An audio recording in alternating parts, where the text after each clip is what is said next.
Informasi berikutnya, tempe, makanan yang terbuat dari kacang kedelai ini terkenal dengan harga yang bersahabat dan mudah diolah menjadi berbagai sajian yang menggugah selera. Sore ini segmen Sehari Menjadi akan mengajak Anda untuk melihat proses pembuatan tempe hingga mengolahnya menjadi sajian unik, es krim tempe.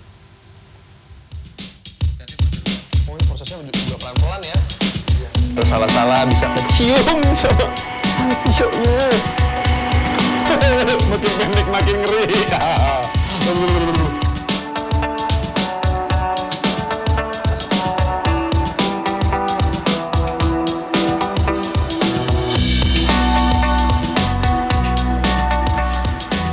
Kalau mendengar kata Malang, yang pertama kali terlintas biasanya adalah aneka keripik buah.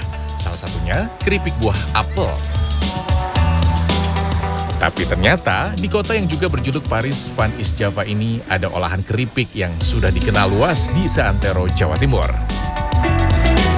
Ini dia keripik tempe. Di kawasan Kampung Sanan dan sekitarnya ada ratusan produsen tempe yang telah eksis selama puluhan tahun. Bahkan kawasan Kampung Sanan telah lama tersohor sebagai kampung tempe di kawasan Malang Raya. Produksi tempe yang masif di sini mendorong para produsen tempe membuat aneka olahan lain untuk menarik minat pembeli, seperti brownies tempe dan es krim tempe. Selamat datang pemirsa di segmen Sehari Menjadi. Nah, hari ini saya tidak hanya akan belajar membuat tempe dan juga olahan yang lezat, keripik ya, tapi juga akan membuatnya menjadi salah satu sajian yang unik banget. Ada yang tahu apa? Yes! Es krim tempe. Sampai set topping-toppingnya juga pakai tempe, dalamnya pakai tempe. Selengkapnya dalam segmen Sehari Menjadi. Nanti saya akan spill rasanya. Mantap. Kacang kedelai menjadi bahan baku utama untuk membuat tempe. Pertama-tama, timbang kacang kedelai sesuai kebutuhan produksi. Kalau di tempat ini, untuk memudahkan prosesnya, perhitungannya sekali produksi 10 kilo. Tapi kalau yang mau bikin di atasnya atau di bawahnya, bisa dikondisikan. Selanjutnya, rendam kedelai setidaknya selama 24 jam. Kedelai yang telah didiamkan semalaman akan mengembang sekitar 2 kali lipat. Setelah itu, rebus selama 15 menit hingga air rebusan mengeluarkan buih. Lanjut, nyalakan penggilingan yang akan mempermudah proses pembersihan kedelai. Nah, biar kulitnya sama bijinya biar pecah. Ya, artinya ini kan ada gesekan. Jadi di dalam mesin itu ada gesekan. Setelah itu, gunakan cara ini untuk mempercepat proses pemisahan biji kedelai dengan kulit ari. Ingat, harus bersih ya, sebab kulit ari yang tidak terbuang sempurna dapat menghambat pertumbuhan jamur pada biji kedelai. Akibatnya, proses fermentasi tidak merata dan tempe yang dihasilkan pun tidak sempurna. Walau prosesnya relatif sederhana, butuh kesabaran untuk membuat tempe yang berkualitas. Lanjut, cuci bersih kedelai yang sudah selesai direndam untuk kedua kalinya. Setelah itu, masak kedelai selama beberapa jam. Ini dimasaknya? Sekarang 5 jam. 5 jam kurang lebih ya. 5 jam dan airnya harus banyak. Tadi saya dikasih masnya, kalau airnya nggak banyak nanti dia akan menyusut. Airnya terlalu banyak jadi asat, nanti jadinya gosong. Makanya airnya agak banyak, agak dalam nih. Nah, ini saya baru menyentuh si tempenya. Kalau masuk lagi, tempe sama air banyakan airnya. Selain membunuh bakteri dan mikroorganisme lain yang mungkin ada pada biji kedelai, proses ini akan mematangkan kedelai dan membuat bulir-bulir kedelai menjadi lebih lembut ketika dikonsumsi. Kalau sudah matang, dinginkan kedelai dengan cara diangin-anginkan. Selanjutnya diapain, Mas? Ditaruh sini. Oke, siap. Sambil menunggu kedelai mencapai suhu ruang, kita siapkan bahan-bahan untuk proses fermentasi ya. Kalau yang hitam ini apa, Pak Bos? Yang hitam ini apa ya? Yang hitam ini juga tempe yang sudah kena ragi. Nah, sehingga dia jamur kapangnya itu lebih lama gitu. Nah, ini juga adalah bibit jamur juga. Kalau yang serbuk itu juga ragi tempe juga. Tapi yang ragi yang memang biasa digunakan sehari-hari ya. Sehari-hari juga. Jadi kita mix. supaya struktur dari tempenya itu bisa kuat. Dan waktunya membiarkan ragi bekerja secara alami. Proses fermentasi tempe memerlukan ruangan gelap dengan kelembapan 70 hingga 80% serta suhu hangat untuk mendukung pertumbuhan jamur Rhizopus. Setelah 2 hari, kedelai sudah berubah menjadi tempe. Yuk kita buat tempe goreng terlebih dahulu. Ini sebetulnya penggunaan alat itu sangat amat praktis ya kalau dibandingkan dengan motong manual. Karena kalau motong manual kan pasti dia ada beda-beda tipis lah. Namanya manusia yang motong kan. Tapi kalau dengan mesin ini resikonya juga besar. Salah-salah bisa kecium sama pisaunya. Dari sini aja nih. Ingat, harus hati-hati ya. Benar ya? Oh kurang.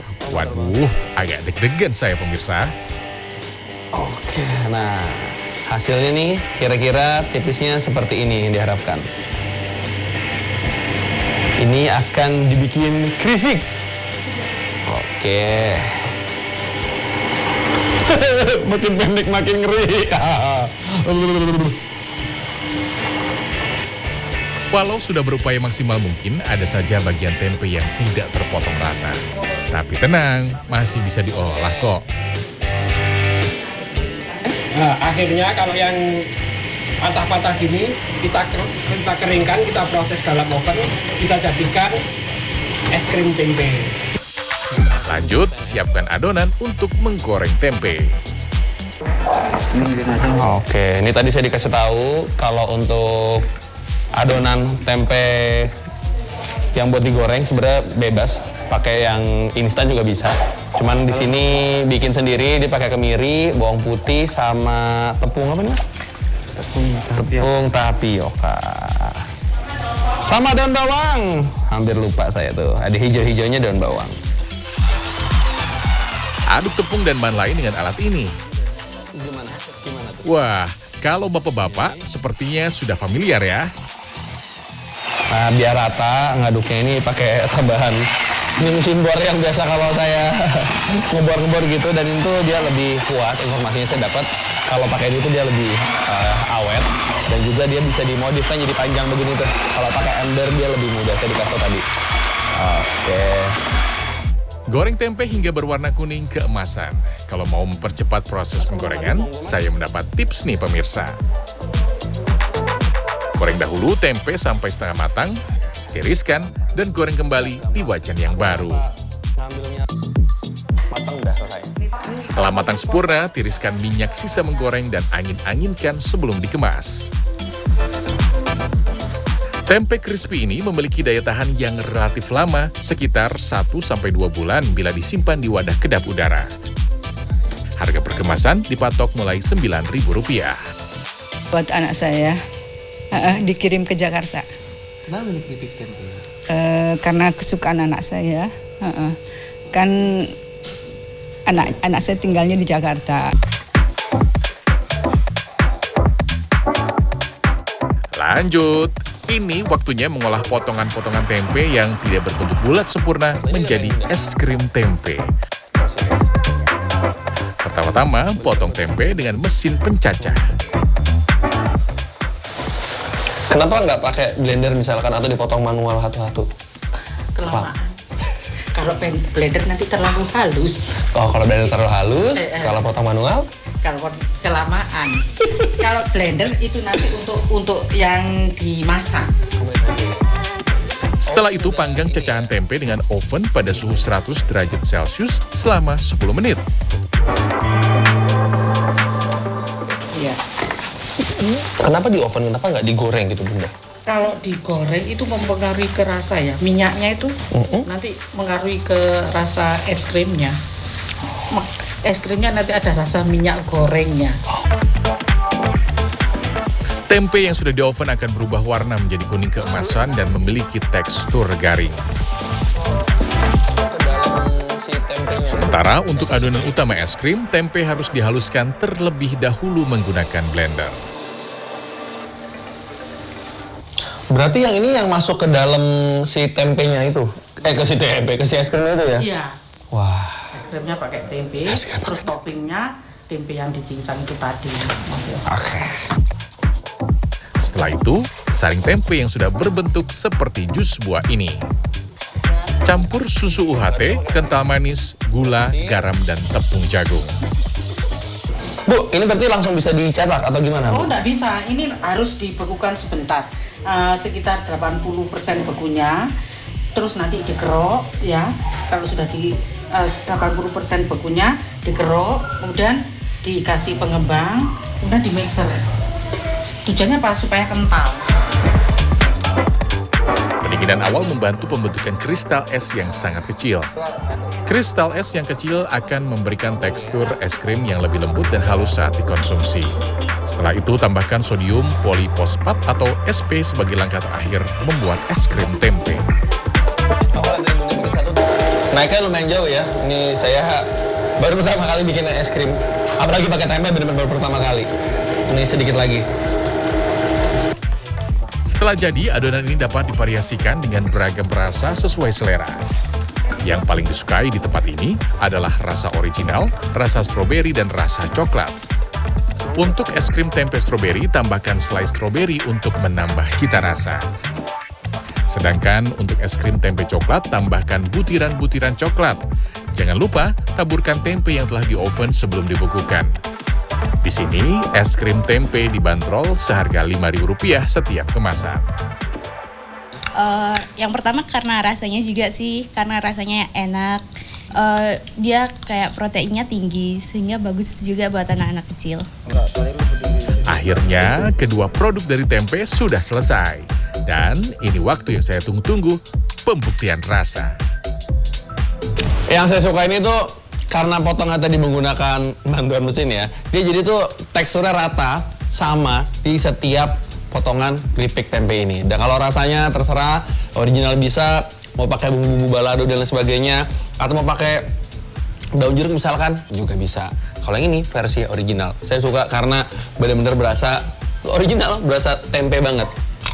Oh, lagi cocok buat ngemil atau buat tambahan ketika lagi makan nasi. Mantap. Kira-kira bagaimana ya rasa es krim tempe? Suapan pertama itu terasa ada slightly tempenya dari si taburannya ini nih. Nah begitu sudah ditelan, aftertaste-nya itu berasa dari si adonan. Ini hal yang menyenangkan buat saya baru pertama kali nyobain es krim tempe. Saya pikir bakal, kayaknya agak kurang cocok, ternyata cocok. Dalam sehari, tempat ini mampu menjual sekitar 30-100 bungkus tempe crispy yang dikirim ke berbagai wilayah di Indonesia. Sementara untuk es krim tempe, penjualan masih terbatas di sekitar kawasan Malang, Jawa Timur karena kendala pengiriman. Wajar saja, es krim mudah mencair pada suhu ruang.